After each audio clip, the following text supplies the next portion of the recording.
So here we are at Cardiovascular lecture number 2. Like I said, we'll be talking about plasma. This is the liquid part of your blood. Basically, most of it is water, which we'll talk about, and this is what is the solvent for your blood. So, as you can see here, it makes up 55% of your blood. So the makeup of your blood is 45% formed elements, 55% plasma. And that's a number you'll probably want to remember.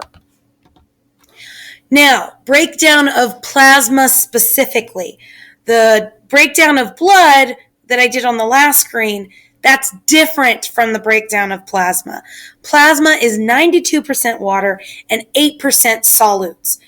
And we'll be spending most of our time talking about the solutes because obviously you guys know what water is.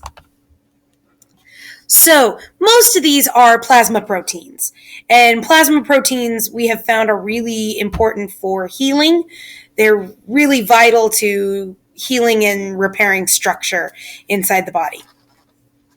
Other solute materials are things like electrolytes, nutrients. So like when you absorb nutrients from your digestive system, they'll be dissolved into your bloodstream, into the plasma itself.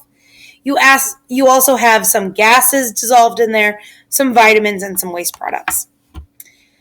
First of the plasma proteins is albumins. These are the smallest, and they're made by the liver. The liver then produces these, and then they are transported to your bloodstream. Basically, they're there to regulate water balance.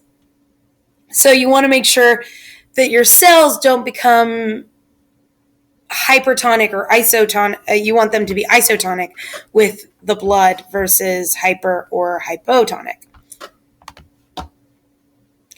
Globulins, also made by the liver, and these are for antibodies. So these work with your lymphocytes or your leukocytes to really fight against bacterial or viral invaders because these are the ones that develop antibodies and then pass those to your lymphocytes. So fibrogen, this is the one that's really important for blood clotting.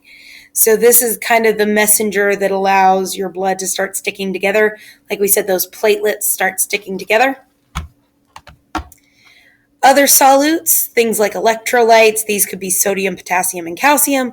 These are all really important for basically making sure that water moves effectively throughout the body. Nutrients, like I said, from the digestive system, whatever it is that you're absorbing, whether it be proteins or carbohydrates. Then you have regulatory substances, things like hormones and enzymes.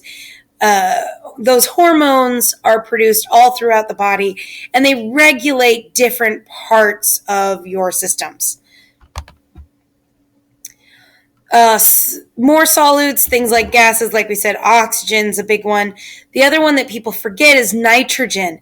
And having that mix of nitrogen in there is really important. Your blood can actually go toxic if you don't have the right mix of nitrogen. It's something that scuba divers often have to take into account when they are filling their tanks, is to make sure that they get some nitrogen in there. Waste products, obviously, these are things that your cells will release to your blood as they're doing gas exchange. And it's a lot of things that you need to excrete. Water, like I said, it is the solvent for this system, for your body overall, and it's 92% of your plasma. This is about how you isolate plasma. So when you take blood, when you draw blood from a patient and you want plasma, you have to centrifuge it down, and the plasma will actually split from the formed elements because they're heavier. And depending on the speed and the amount of time that you actually centrifuge blood, it will actually it will actually separate, and you will actually get some platelets into your plasma. And that's a really big thing, especially when you looked at surgeries earlier this year. When we looked at those joint surgeries, they were talking about platelet rich versus platelet poor plasma. And that is how they get this, is different timing and different numbers of times that they have centrifuged blood. So that's the end of this lecture. We're going to move right along to the heart.